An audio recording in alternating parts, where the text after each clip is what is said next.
Hey there, I'm Adam, and this is Above and Below the Line.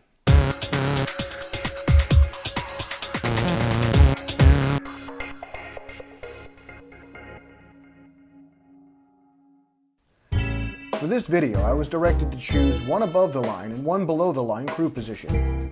For my above the line, I chose a director. As a director, you have some of the greatest creative control over the project.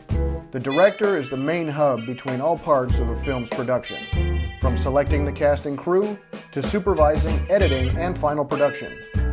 It is up to the director to tell the story with his vision, to take written word and interpret it into a visual representation. A director needs to know the jobs of everyone else on set. Not every little detail of every job, but a rough knowledge of what everyone is doing and why, just so he can interpret what might go wrong and anything that needs to be fixed.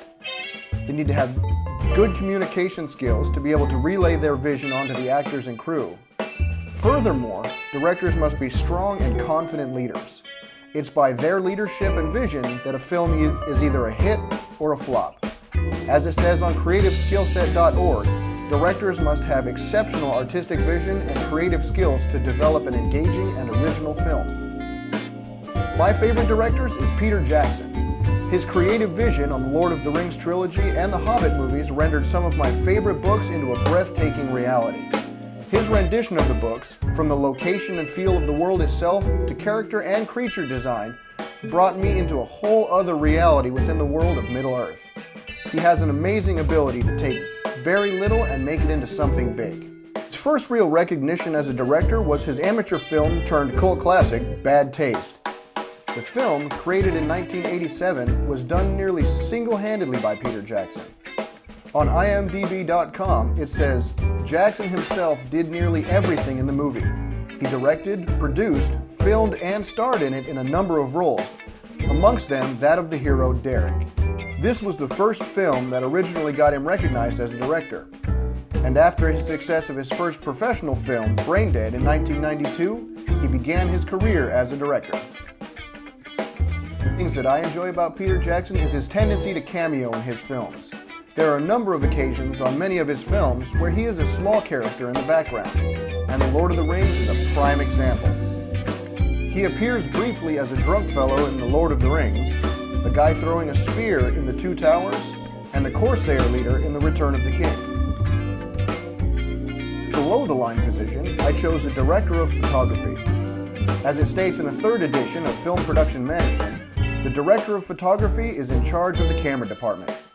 From directing the setup of lighting and camera rigs, to working with the director to create the individual look and feel of a movie, through lighting, composition, and camera movement. As it states on skillset.com, director of photography work closely with the director and production designer to give a film its visual signature. Lighting is one of the fundamental elements in filmmaking.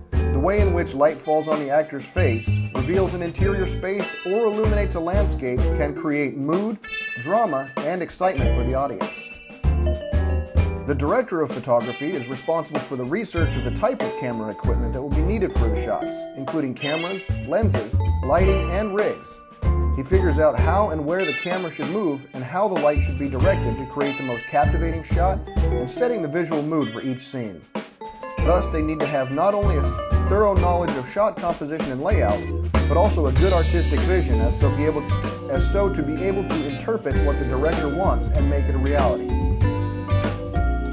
A great example of this would be Janusz Kaminski and his stunningly powerful vision on Schindler's List. The unique and powerful vision of this film moves the viewer not only with the story and actors, but with the simple yet amazing idea of using just a tiny bit of color in a predominantly black and white film to focus the viewer's attention to key points.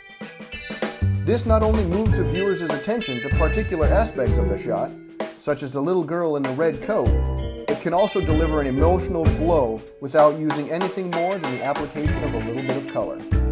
Kaminski's other films, including The Lost World, Jurassic Park, AI, Artificial Intelligence, Minority Report, and Saving Private Ryan, are all testaments to his ability to create a visually stunning scene that draws viewers into the films and sets the mood using light and color. Using my creative vision teamed with technical knowledge to to help create a stunning and captivating story that will be enjoyed by many around the world. This is why I chose the positions that I did, both above and below the line.